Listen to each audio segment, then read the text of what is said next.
Meus irmãos e irmãs, a graça e a paz do Senhor Jesus. Estamos mais uma vez aqui para estudarmos a Palavra de Deus, esta parte da Palavra de Deus que é a carta de Paulo aos Gálatas. E hoje nós vamos, se Deus quiser permitir, terminar o terceiro capítulo, né? Aí estamos praticamente na metade, já passamos da metade, na verdade, em termos de conteúdo daquilo que essa carta tem a nos ensinar, e ela tem muita coisa ainda a nos ensinar. Na semana passada, nós falamos sobre Gálatas 3, de 15 a 22. E hoje nós vamos falar dos versos 23 a 29. Porém, estamos no mesmo contexto. Apenas eu dividi em duas partes, porque não dava tempo de expor todos esses versículos de uma vez só. Mas a gente chama isso em teologia, né, em interpretação, que faz parte da mesma perícope. Perícope quer dizer uma passagem completa. Então vamos orar para iniciarmos os nossos estudos. Senhor, nós queremos te agradecer por esta noite, pela tua misericórdia, pela tua bondade sobre nossas vidas. Nós reconhecemos que tu tens sido misericordioso para conosco em todas as situações e circunstâncias. Tens nos ensinado a viver uma vida segundo a tua palavra. E mesmo havendo muitas falhas e dificuldades em nossa caminhada, nós reconhecemos que o Senhor tem nos guiado, nos sustentado. E por isso sabemos também que pela tua graça chegaremos ao final da jornada, completando a carreira e combatendo o bom combate e guardando a fé. Ajude-nos, ó Deus, nos estudos desta carta tão preciosa, inspirada pelo Espírito Santo, a aprendermos mais a respeito dessa tão grande salvação que nos foi proporcionada através do nosso Senhor e Salvador Jesus Cristo. Ajude-nos, ó Deus, não só a termos um aumento da nossa admiração pela tua palavra e pelo Senhor, mas também, acima de tudo, uma resposta prática da nossa vida em termos de fundamentação e semelhança com aquilo que nos é exposto nesta palavra. Assim sejamos praticantes e não apenas ouvintes. É o que nós te pedimos, em nome de Jesus. Amém. Nós temos os slides, né? Só para relembrar, então, o tema de toda essa sessão aí, que vai do versículo 23 até o final do capítulo, é o papel da lei na aliança da graça. O papel da lei na aliança da graça. Eu vou relembrar com os irmãos as conclusões que nós chegamos. Se puder colocar aí para eles, para projetar o slide número 59, são as conclusões que nós chegamos a partir daí, na aula anterior aqui, no estudo anterior, a respeito dos versos 15 a 22. Então, a conclusão foi que o ensino de Paulo nessa passagem é que uma aliança estabelecida não pode ser mudada. Mesmo que meramente humana, ele cita o caso dizendo, ainda que uma aliança fosse meramente humana, se ela foi validada, ninguém pode mudar. Sendo então uma aliança validada pelo próprio Deus, aí então é de vez que ela é totalmente imutável. Então Paulo diz, o argumento de Paulo é que o Senhor estabeleceu uma aliança formal com Abraão. E ele validou essa aliança sozinho, diretamente, sem o auxílio de mediadores. Nessa aliança, ele prometeu salvar o seu povo pela graça, pela fé, porque Abraão, como o grande protótipo dos crentes, acreditou, confiou no que Deus disse, confiou na promessa de Deus, mesmo em princípio não tendo motivos assim claros para crer. Aliás, o autor aos Hebreus diz que Abraão creu contra a esperança, que ele acreditou, que ele confiou contra a esperança. A esperança estava contra ele. E ainda assim, ele confiou, acreditou no que Deus disse.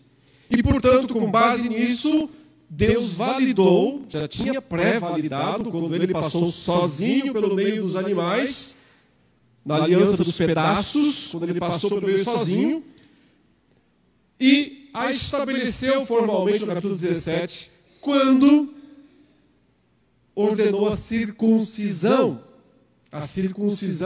de Abraão e da sua família. Mas aqui parece que Paulo toca num assunto delicado. Por quê? Porque circuncisão é o que os judaizantes estão exigindo. Justamente isso. Eles estão dizendo que os cristãos que estão se convertendo à fé judaico-cristã precisam também se circuncidar. Então, quando Paulo cita o caso de Abraão, de certo modo ele está dando um tiro no próprio pé, não parece isso? Que ele está, de certa maneira, ajudando o discurso dos judaizantes? Porque talvez os judaizantes podiam dizer: tudo bem, é pela fé, claro, olha Abraão, mas ele se circuncidou. Então vocês também precisam se circuncidar. Então será nessa passagem de hoje que nós começaremos a entender por que não. Em que sentido isso já está plenamente satisfeito, Paulo vai mostrar isso, ok? Mas o ponto principal, então, do texto anterior é a lei que foi doada no Sinai, apenas 430 anos depois de Deus ter validado a promessa e a aliança com Abraão, não pode, portanto, revogar a aliança anterior e nem mesmo ser um acréscimo, não é um adendo, não é uma cláusula adicional no contrato. Não se põe cláusulas adicionais num contrato perfeito. Não se pode colocar cláusulas adicionais num contrato assinado. Se ele já foi assinado, fechou. E acontece, como eu destaquei semana passada, Deus assinou os dois campos. Porque ele passou sozinho pelo meio dos pedaços. Ele assinou os dois campos. Então não há o que acrescentar. A lei não é, nesse sentido, um adendo, uma cláusula adicional à aliança. O que ela é, o acréscimo que ela é ao ser humano, um acréscimo aos pecados humanos. É isso que Paulo vai argumentar. A lei faz aumentar o pecado. Uma vez que ela regulamenta o que é certo e o que é errado, passa a ser lei, passa a ser validade, passa a haver a obrigação de ser cumprida. Não sendo cumprida, obviamente, há necessidade de punição.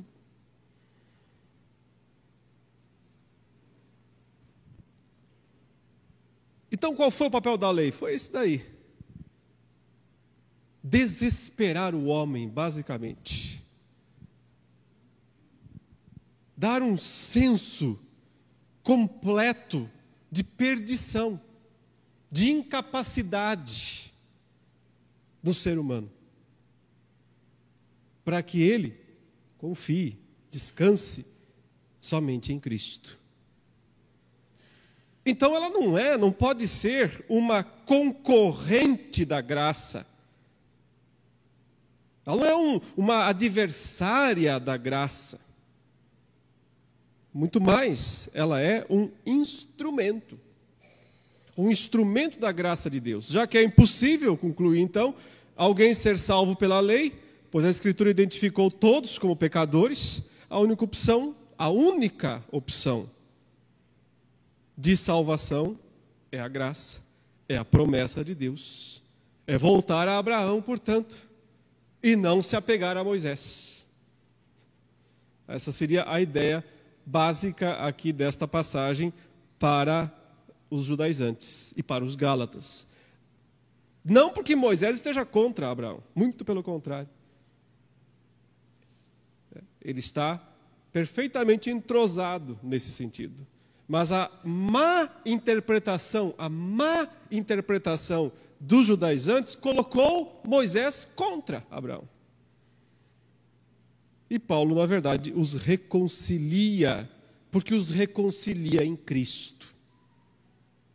Agora entramos então no verso 23, é o slide 62, pode projetar para os irmãos, onde a gente vai trabalhar com menos versículos aqui, mas muito profundos e muito importantes.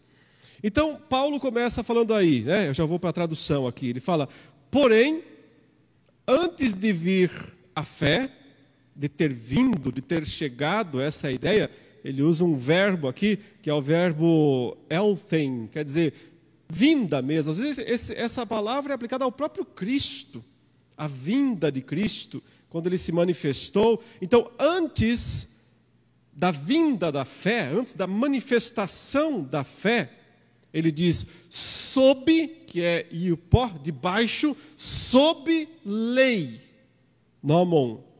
Nós estávamos, e aí é muito interessante porque ele usa dois termos que os dois significam presos. São essas duas palavras grandes aí que aparecem no final da primeira linha e no começo da segunda linha, essas palavras compridas ali no texto grego. Ambas significam basicamente manter preso.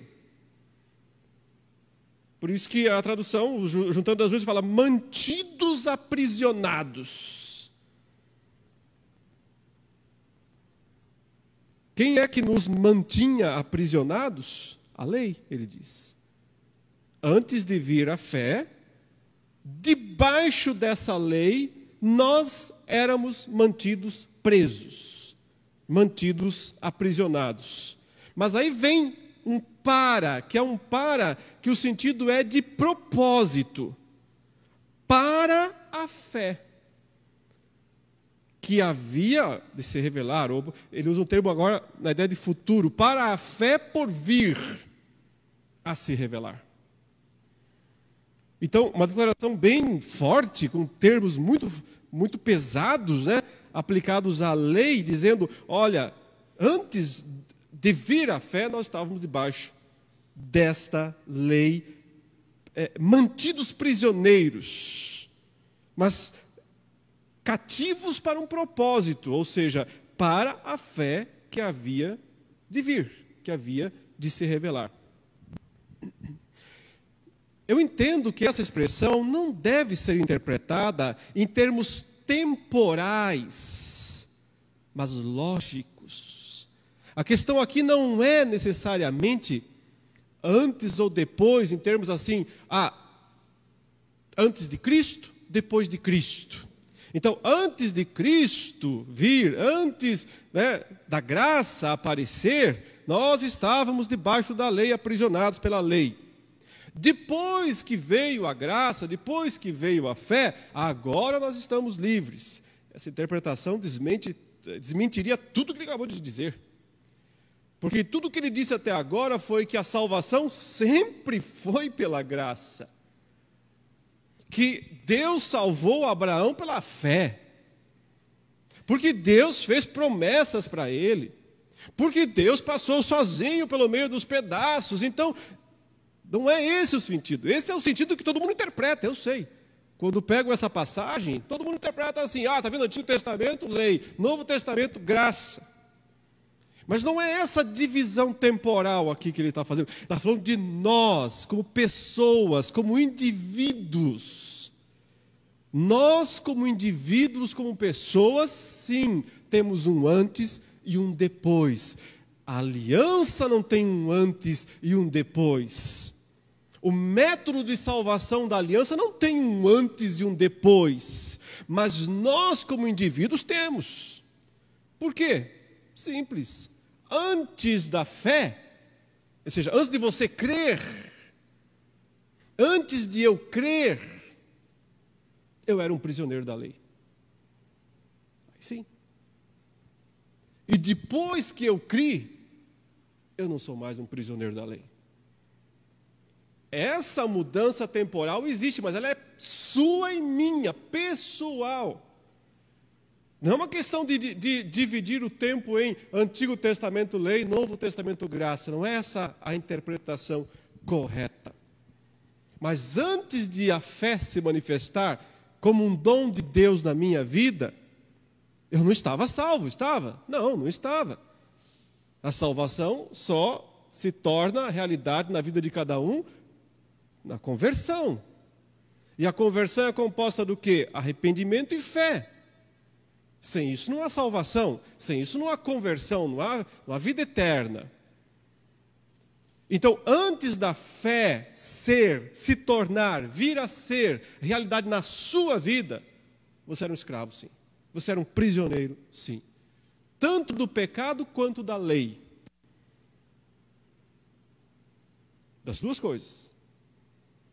Mas tendo vindo a fé tendo se expressado, se manifestado na sua vida, você não é mais. Então, a mudança temporal aqui é da pessoa, é nossa.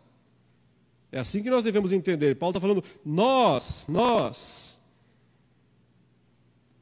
Antes de vir a fé, sob lei, nós estávamos mantidos aprisionados para a fé que viria a se revelar.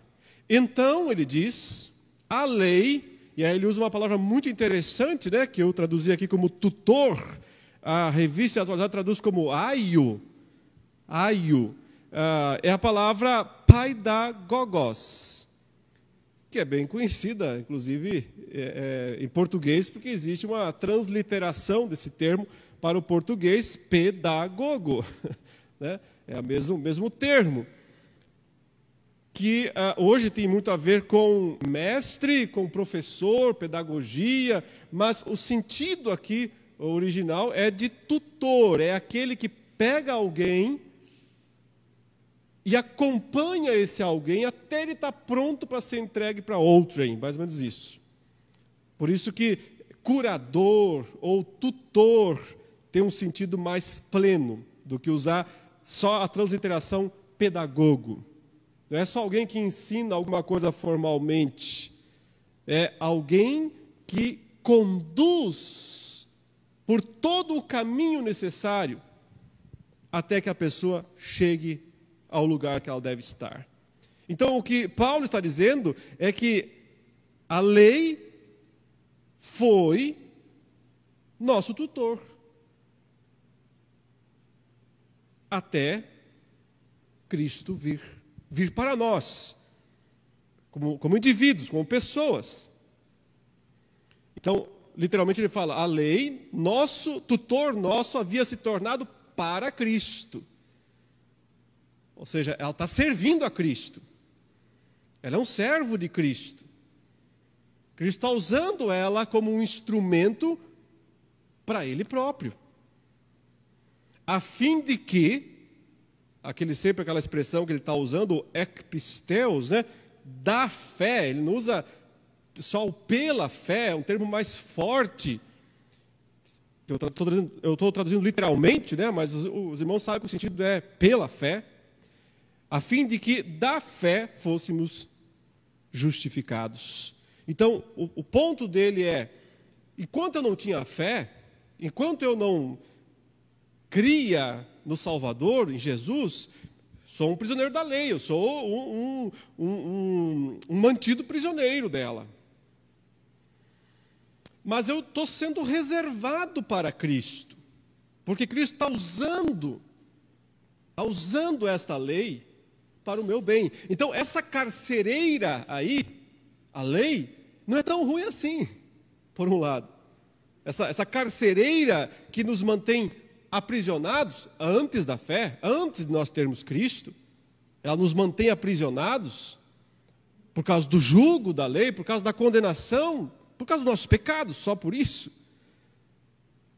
Ela não é tão ruim, porque ela também serviu de pedagogo, ela também serviu de tutor. A palavra aio aí no texto, né? Talvez hoje em dia se fala em aio, aquele que leva alguém até o altar, ou leva as alianças, alguma coisa assim. Por isso que esse sentido também é possível, mas é meio frágil esse sentido, né? Ele não é completo. A ideia de conduzir de uma maneira bastante firme, né? Até aquele para quem deve ser entregue. Aio fica legal porque tem a ideia de levar a noiva, talvez entregar para o noivo, algo nesse sentido. Então, esse aspecto até que é bem bonito, né? Mas lembre-se que o ponto aqui tem muito a ver com o ensinamento. Ou seja, a lei está nos ensinando coisas importantes. Coisas sobre nós mesmos. Coisas sobre a nossa incapacidade. A nossa necessidade de nos refugiarmos em Cristo. E aí a conclusão de Paulo é lógica. Ele diz, mas se chegou a fé, vindo porém a fé, não estamos mais sob o tutor. Não há mais necessidade desse tutor, para usar os dois termos, desse tutor carcereiro, que faz as duas funções. Por um lado, nos mantém presos, mas por outro lado, está nos levando aonde é necessário. Tendo vindo Cristo, não é vindo Cristo, nasceu em Belém, não é nesse sentido. É no sentido de que veio para a nossa vida. Que a fé veio à nossa vida, nós experimentamos a fé verdadeira. Ele está dizendo, então esse papel da lei acabou. Mas ele não está falando que todo o papel da lei acabou. Ele está dizendo que esse papel de carcereiro curador acabou na nossa vida. A lei não tem mais essa função. Tinha a função até a fé. Depois da fé, a lei não tem mais essa dupla função aí de nos prender, reservar e encaminhar para Cristo. Já acabou porque ela cumpriu muito bem a função que lhe foi dada. Continuando, agora o versículo 26. Ele começa com uma expressão bem abrangente aí, todos, né? Ele fala, pantes gar huioi teu exte diates pisteus en Cristo Iesu.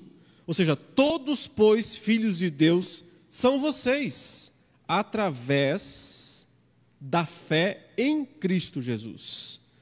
Nos tornamos todos filhos de Deus. Daqui a pouco ele vai no capítulo 4 explicar mais essa história aqui, porque ele vai comparar a ideia do escravo e do filho.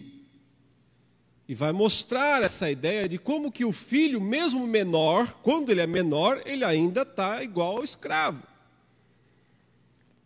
Só quando ele é emancipado que então ele está numa situação diferente. Nós somos filhos de Deus, a ideia aqui deve ser, se eu entendo corretamente o que Paulo está dizendo, emancipados. Não somos mais menores, ok? Por quê? Porque acabou a função do tutor. Acabou a função do pedagogo. E se acabou é porque nós não somos mais crianças, não somos mais menores. Já estamos em Cristo. E em Cristo somos filhos de Deus através da fé. Da fé em Jesus Cristo. E aí vem a frase que eu acho que ela é a mais importante aqui de toda essa parte, porque como eu disse agora há pouco, no início,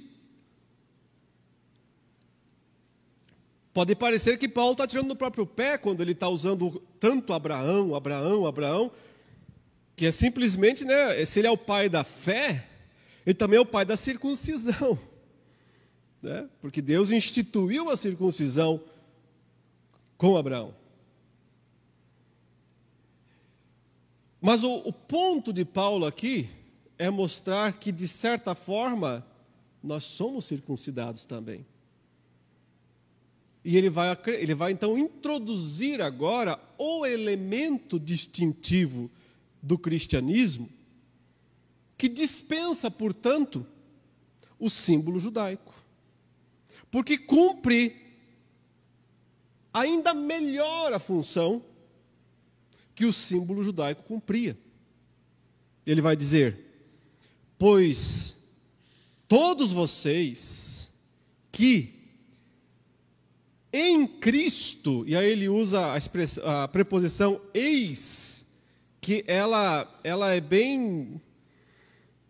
Ele escolheu, né? Ele podia usar trocentas preposições, mas ele escolheu essa, e essa dá um sentido de para dentro, de introduzir em. Talvez porque a ideia de batismo seja a ideia de introduzir alguém no corpo. Inclusive, quando Paulo fala sobre o batismo com o Espírito Santo, em 1 Coríntios 12, 13, ele diz que nós fomos batizados num corpo. Todos nós, ele fala, que fomos batizados num corpo. Então, é inserir alguém num corpo. Talvez por isso ele tenha usado essa preposição aqui, quando ele fala, pois todos vocês que para Cristo... Mas a gente tem que traduzir em português que em Cristo, porque senão fica muito difícil de ler. Pois todos vocês que em Cristo, mas então entenda que em Cristo é em direção a Ele, não uma coisa distanciada, né? É em união com Ele, é para dentro dEle, mais ou menos isso. Pois todos vocês que em Cristo foram batizados. Esse é o termo. Esta é a palavra-chave aqui, batizados. Porque é que a circuncisão é plenamente dispensável, plenamente dispensada no cristianismo gentil. Porque nós temos outra marca, nós temos outro símbolo, nós temos outro sacramento que nos introduz ao corpo, que nos coloca no corpo, e isso é o batismo. O batismo é o substituto da circuncisão, e ele cumpre essa função de maneira muito mais plena, até por inclusão. Por quê? Porque a circuncisão só podia ser aplicada a quem? Aos homens. E nesse sentido, as mulheres ficavam sem a opção da circuncisão. A circuncisão era uma coisa que basicamente era aplicada aos judeus. E então os gentios ficavam sem, exceto se eles viessem lá e se tornassem prosélitos, aquela coisa toda. Veja, daqui a pouquinho Paulo vai dizer aqui, e por isso que não tem mais homem ou mulher, não tem mais judeu ou gentil, mas todos vocês são um, com Cristo. Então, o poder do batismo, nesse sentido, ele é muito maior, ele tem uma eficácia muito maior, ele é inclusivista, o batismo, nesse sentido. E o que Paulo também está argumentando aqui é que ele tem um poder purificador maior também. Provavelmente, a cerimônia da circuncisão tinha uma ideia de purificação. A ideia é o seguinte: extirpar, cortar fora, tirar o que não presta. Cortar uma parte. É isso que é a cirurgia, né, da circuncisão. Mas o batismo vem como a água purificadora, que nos purifica por inteiro. Simbolicamente, evidentemente. Nos purifica totalmente, por causa do lavar regenerador e purificador do Espírito Santo. Mas vejam o que ele diz aí, então. Pois todos vocês que em Cristo foram batizados, e aí vem uma frase muito difícil de traduzir, duas palavras, né? Ele fala assim, Christon, e esse Christon aí, ele está no acusativo, na forma grega, né? Seria mais fácil de ler se ele fosse um dativo. Dativo, a ideia é instrumental, né? Nele. Mas quando ele coloca algo como acusativo, ele está apontando ele ali. O Cristo, mas não o Cristo como substantivo, e sim o Cristo como objeto. Difícil demais de traduzir essa expressão de Paulo. E ele fala, então, ele coloca essa palavra, o Cristo ou um Cristo, que não tem o artigo definido na frente, né? Então poderia ser um Cristo. E aí essa outra palavra também muito difícil de traduzir, que é a palavra enedizaste, que pode significar duas coisas. Pode significar, só que ela está na voz média. Você tem a voz ativa, você está falando, você é o sujeito da ação. Você tem a voz passiva, você é o objeto da ação. Então, se eu falo assim, ativamente, né? Eu fiz tal coisa. Mas se eu falo passivamente, né? Foi feito. Então, agora, quando eu falo no sentido médio, e só o grego tem voz média, é um sentido mais reflexivo. Ou seja, eu estou fazendo e está impactando em mim mesmo. É muito difícil traduzir esse tipo de voz que a gente fala, né? Mas o sentido provavelmente seja isso. Ao Cristo, no sentido de Ele como o objeto aqui, nos revestimos. Só que o termo também pode significar colocar dentro. E aí o tradutor tem que optar. E o contexto não nos ajuda aqui, porque geralmente quando a gente tem dúvida sobre se um termo pode ser traduzido A ou B, a gente vai no contexto, frases antes ou depois, e analisa e diz, bom, deve ser essa aqui a melhor tradução. Só que aqui as duas são possíveis. As duas são plenamente possíveis. Porque ele está falando de Cristo em nós, mas parece, e aí por isso que eu opto pela primeira, pelo se revestir, parece que ele está dizendo, a circuncisão é tirar uma parte sua fora.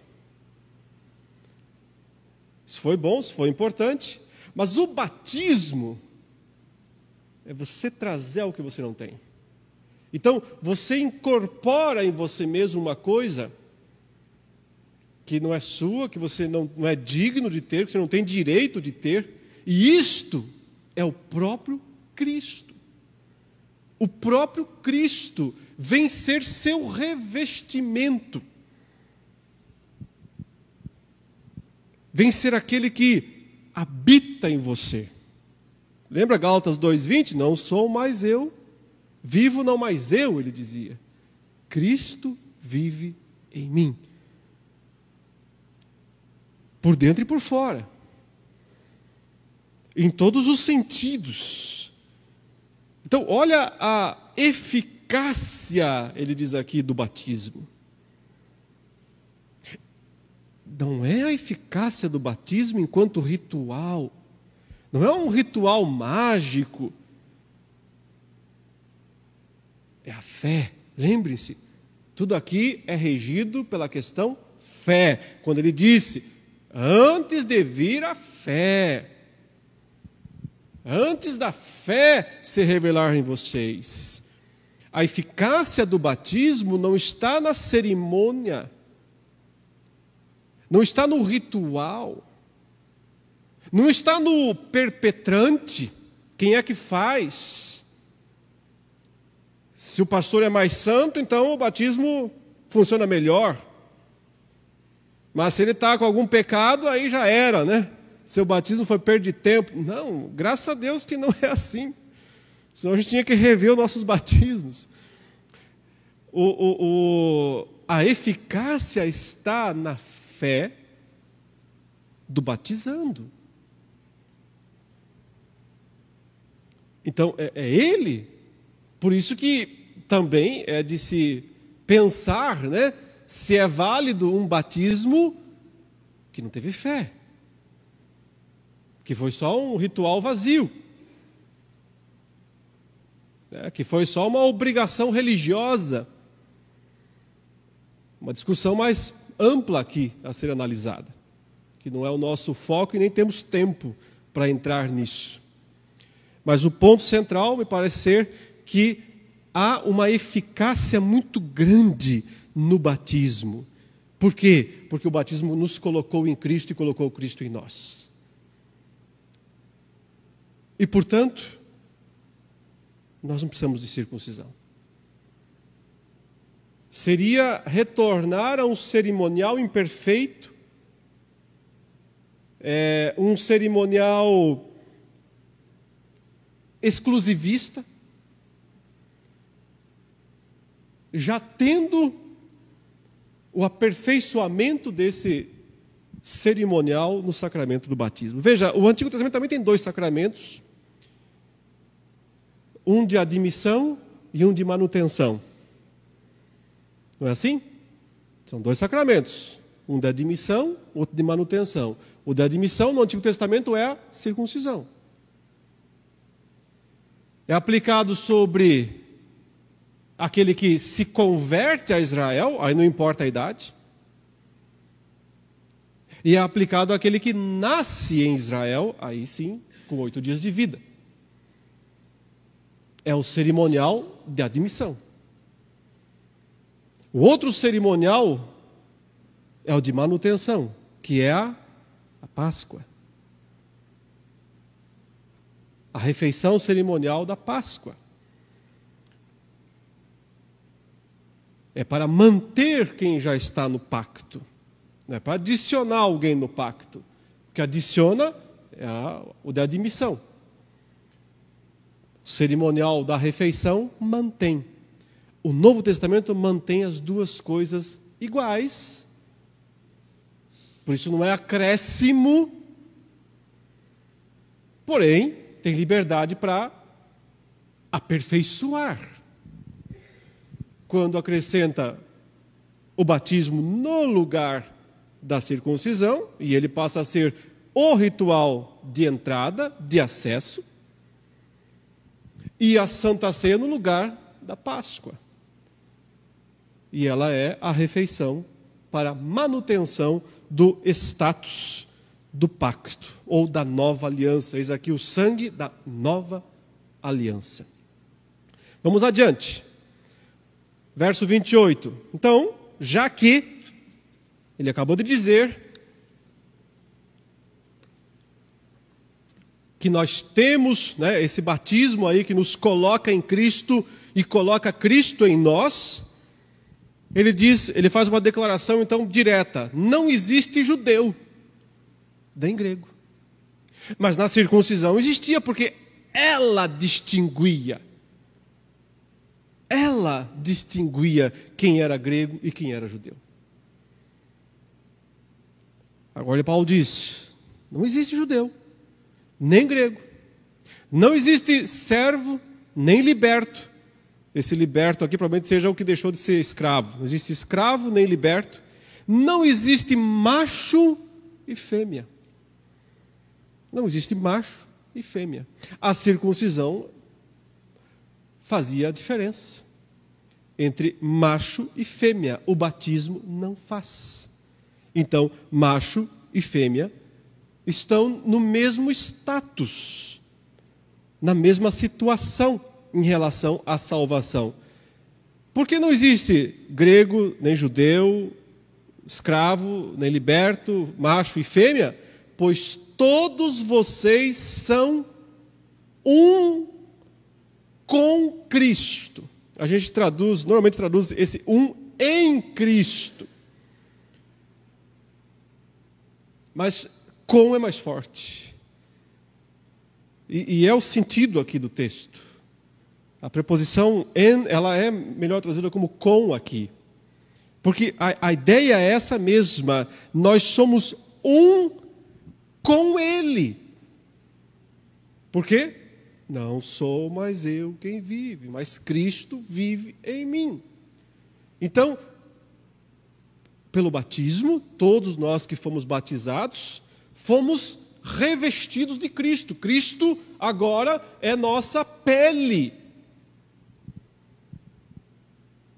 Porque pele era o que a circuncisão tirava. Cristo agora é a nossa pele. Não só de uma parte do corpo humano, mas Ele nos cobriu inteiramente. Então não tem mais homem, mulher, não tem mais judeu, grego, não tem mais escravo, porque todos que foram batizados se tornaram um com Ele, com Cristo. São, portanto, pequenos cristos, cristãos. Cristãos. Qual o sentido da palavra cristãos? Todos cristos. Por quê? Porque fomos unidos a Ele. Um monte de cristos. Porque fomos unidos a Ele. E ele conclui: se pois vocês de Cristo, e aí mais uma dessas frases sem verbo, né? Vocês já perceberam que há várias frases no grego aí que não tem verbo, a gente fica esperando o são. Se pois vocês são, se pois vocês estão em Cristo, que nada, não tem verbo. Mas o grego possibilita esse tipo de coisa. Se pois vocês de Cristo, que a ideia é, são dele, estão nele, ele está em vocês, então de Abraão são semente. Veja que ele voltou lá atrás, né? No começo do argumento, quando ele disse, a questão toda é que Deus fez uma promessa para Abraão e disse, o descendente, a semente dele, é com ele o meu pacto.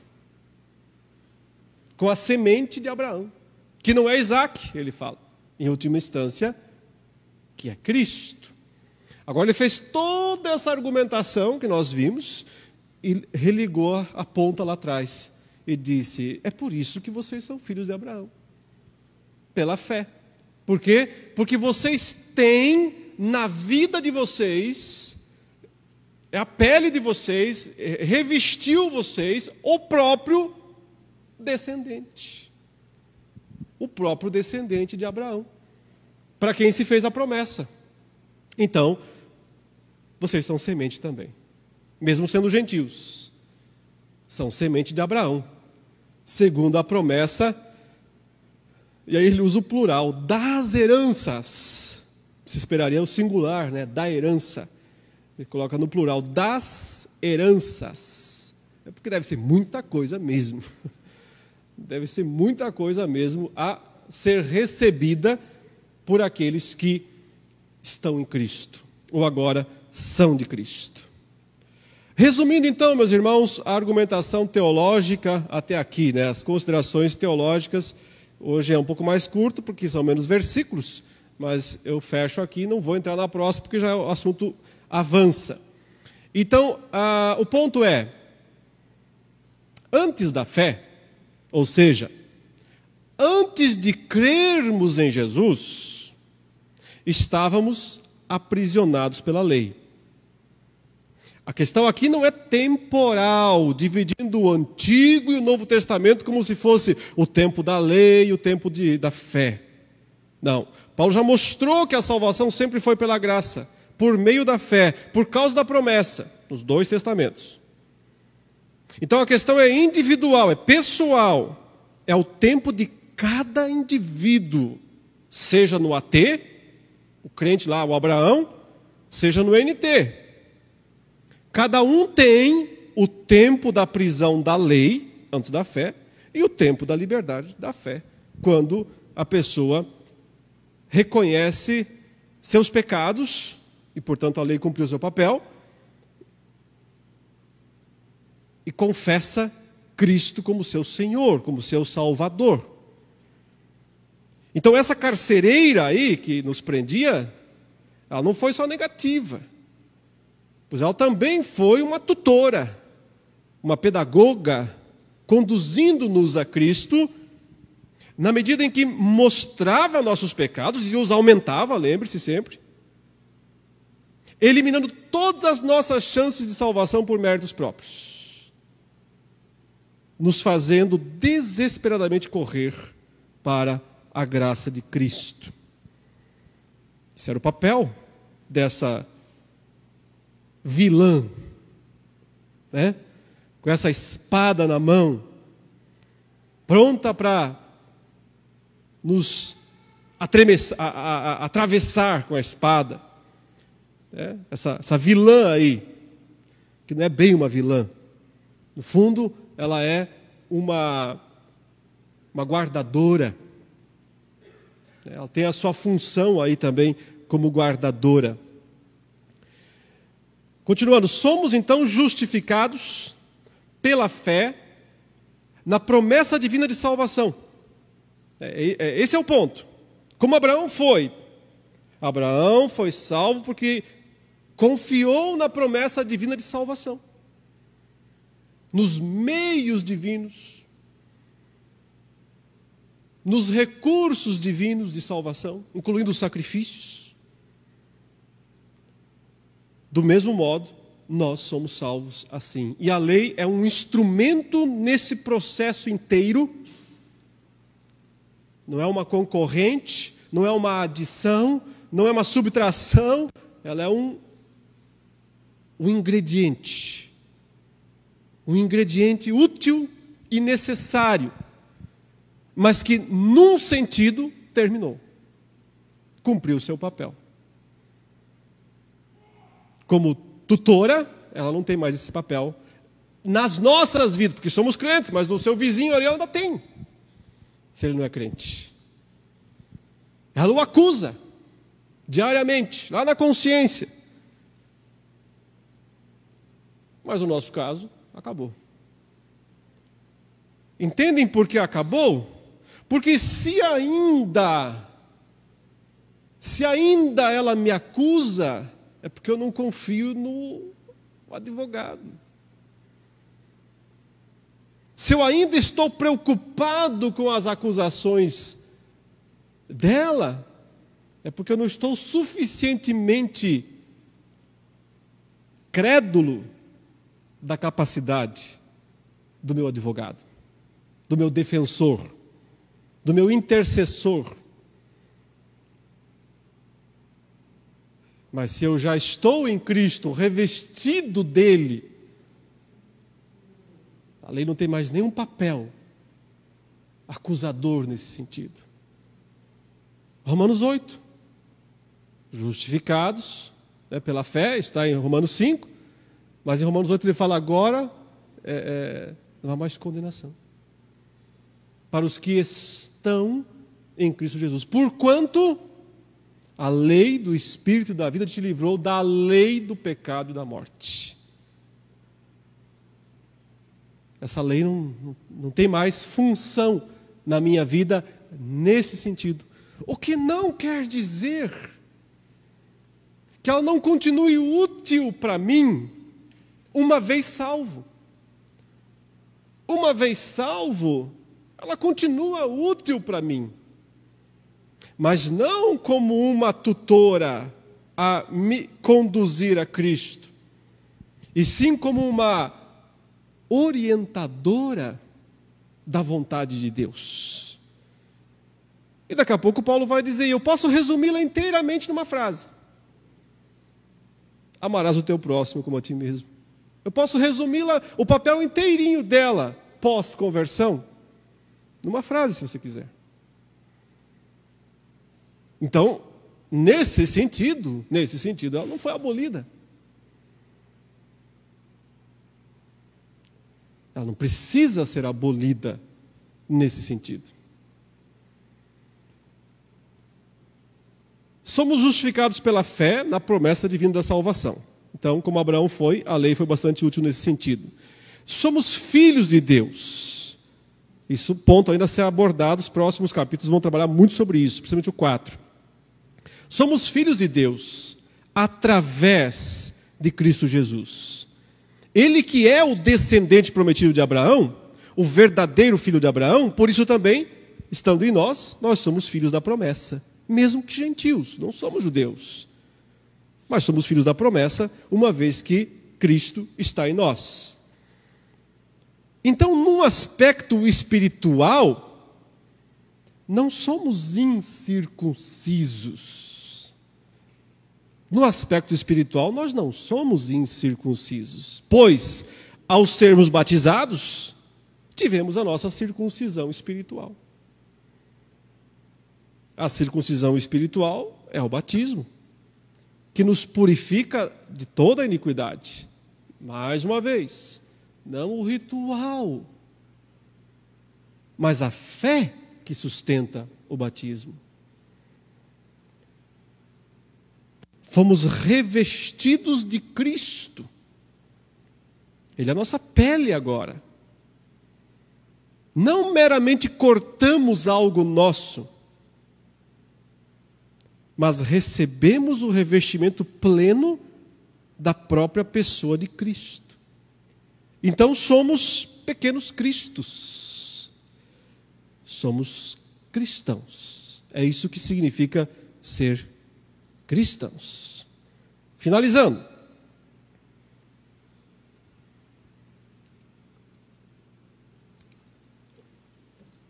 Em termos de salvação, isso eliminou completamente a questão racial, social ou de gênero. São as três coisas que ele cita ali.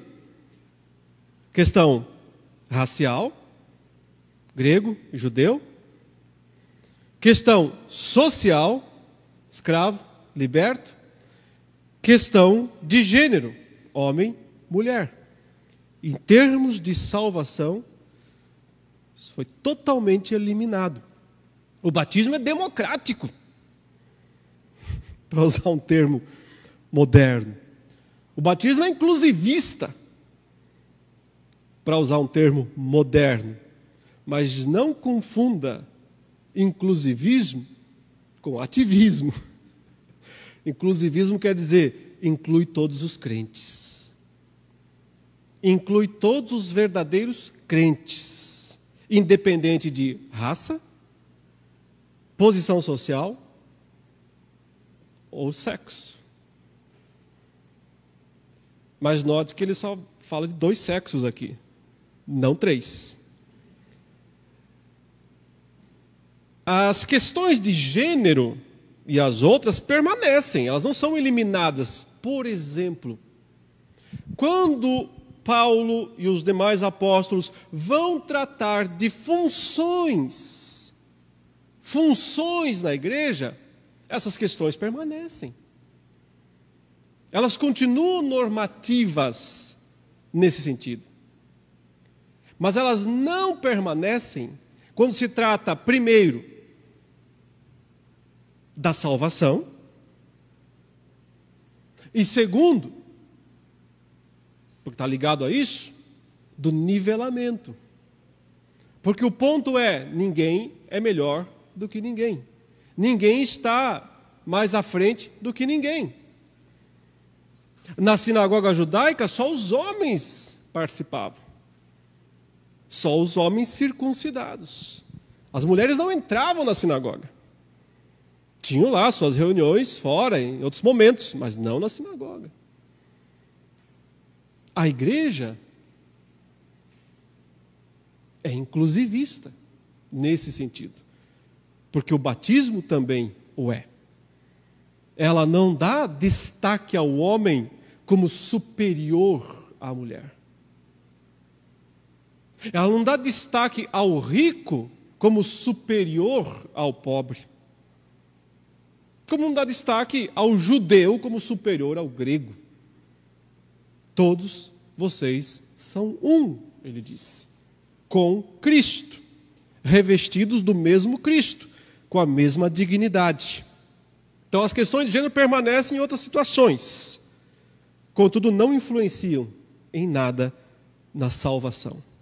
E isso nos leva outra vez à promessa de Abraão, pois Cristo é o descendente prometido para Abraão, Paulo já disse.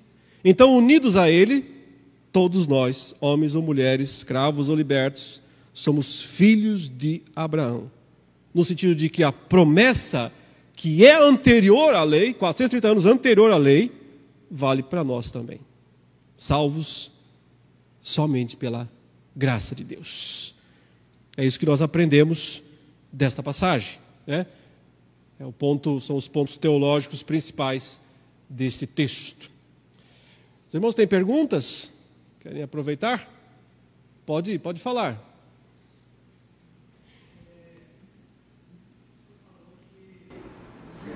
Você falou que o batismo sai do não é espiritual, nem feminista, assim a fé. Então aí eu queria saber como é que fica a questão do batismo no antigo. Torcendo os times de futebol, pelo jeito, né? Eu entendi, ok? Sua pergunta é uma boa pergunta. Ela foge um pouco o escopo da nossa aula aqui, mas podemos dizer que, nesse sentido, o batismo infantil funciona igual à circuncisão. Porque a circuncisão ela era aplicada ao filho do crente, jamais ao filho do ímpio. Ok? Então, a questão não era a criança em si. Porque o judeu não saía por aí circuncidando tudo que é criança. Não. O filho de Abraão, o seu filho. Qual era a ideia? A representatividade do pai e da mãe perante o Senhor. Então, é ele que leva a sua casa ao pacto, ele que leva a sua casa à aliança. Ele é o responsável por isso.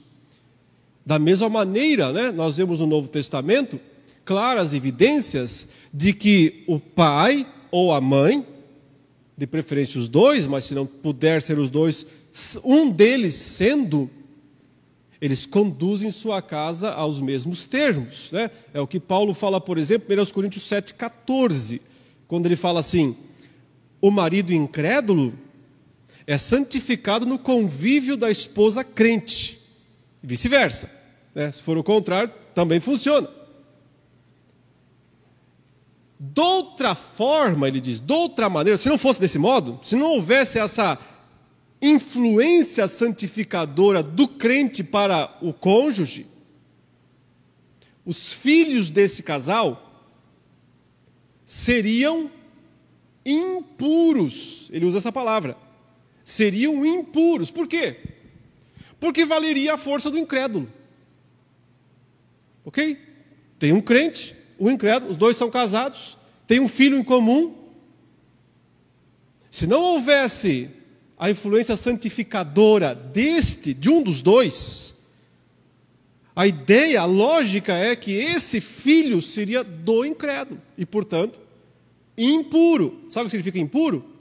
Incircunciso, não circuncidado. Ou seja, Paulo está usando a terminologia da circuncisão, usando a terminologia do Antigo Testamento, para explicar que esse seria o caso, se você tem só um cônjuge incrédulo, ou crente, não havendo a influência santificadora. Mas como há, Paulo fala, como existe a influência santificadora, o resultado não é a conversão do marido automaticamente. Paulo não está falando disso. O resultado são os filhos. É vertical a coisa, o resultado final é vertical. Horizontal, ele fala santificado no convívio. Então é um processo. Mas o filho, ele fala, é santo.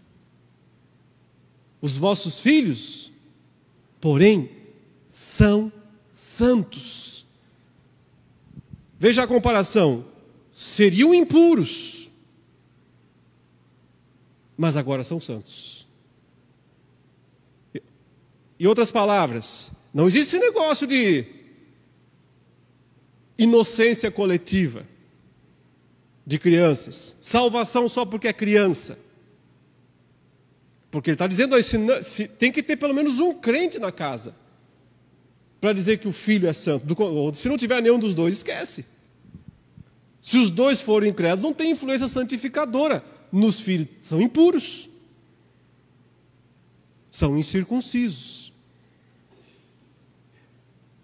Então, se há essa influência santificadora de um pai apenas, já é suficiente, sobre esse filho, e ele então é reconhecido por Deus como cerimonialmente santo, a pergunta é por que ele não recebe a marca?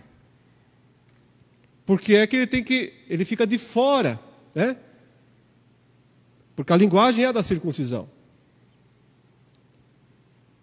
E como há, e está bem estabelecido no Novo Testamento, que o batismo substitui a circuncisão, isso está bem claro, não só aqui, mas ainda em Colossenses 2, quando ele fala explicitamente de circuncisão e de batismo, aí usando os termos lado a lado, então se está bem estabelecido que o batismo substitui a circuncisão, e se a circuncisão era com crianças, nós precisaríamos de um texto no Novo Testamento dizendo, agora não é mais. Agora você não pode mais colocar a marca da aliança sobre os filhos, sobre as crianças, tem que esperar eles crescerem. Porque teria mudado a regulamentação. Esse é o nosso argumento. Como não há uma justificativa dizendo, mudou, a ideia é, então o modus operandi permanece igual. Mas o ponto distintivo é, crente, alguém tem que ser crente. Porque o batismo só opera pela fé. Ele só tem valor pela fé. A circuncisão também. Abraão não foi salvo pela lei, ele foi salvo pela fé.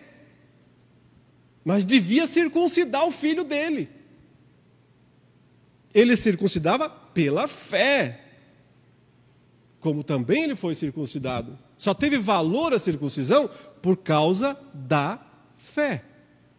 Não é só o Novo Testamento a fé, é o que Paulo está dizendo, é o Antigo Testamento também. Então, se Abraão circuncidou seu filho, Isaac não tinha fé com 8 dias de vida. Mas o que contava era Abraão, a sua fé. E a gente entende que pode passar isso para o Novo Testamento. É verdade que outros irmãos entendem diferente, né? E nós respeitamos a opinião deles nesse sentido. É que eu lembrei que Jesus, ao 8º dia, ele, como cumpriu-se toda a lei nele, como ele cumpriu, ele foi circuncidado, né? Então, se você foi batizado nele, você está circuncidado. Não deixa de ser verdade. Jesus cumpriu toda a lei, né, e foi circuncidado, porque ele viveu como judeu plenamente, cumpriu toda a regulamentação judaica, ou não podia ser um cordeiro sem defeito, sem mácula. Né? Tendo Cristo em nós, ele é a nossa circuncisão, Paulo diz. Ele é a nossa circuncisão. Só que nós o recebemos aqui, Paulo diz, pelo batismo. É pelo batismo que nós recebemos Cristo. Então, pelo batismo recebemos a nossa circuncisão. Mas alguém gostaria de perguntar? Aqui? Isso, Jesus se batizou depois. Apesar de que nós não recebemos o batismo que Jesus recebeu. Porque Jesus recebeu o batismo de João Batista, que não é o sacramento do batismo cristão. O batismo de João Batista é um batismo judaico. Judaico. Que simbolizava basicamente o arrependimento e o retorno do judeu aos padrões aliancistas, já que eles estavam desviados por causa do seu legalismo.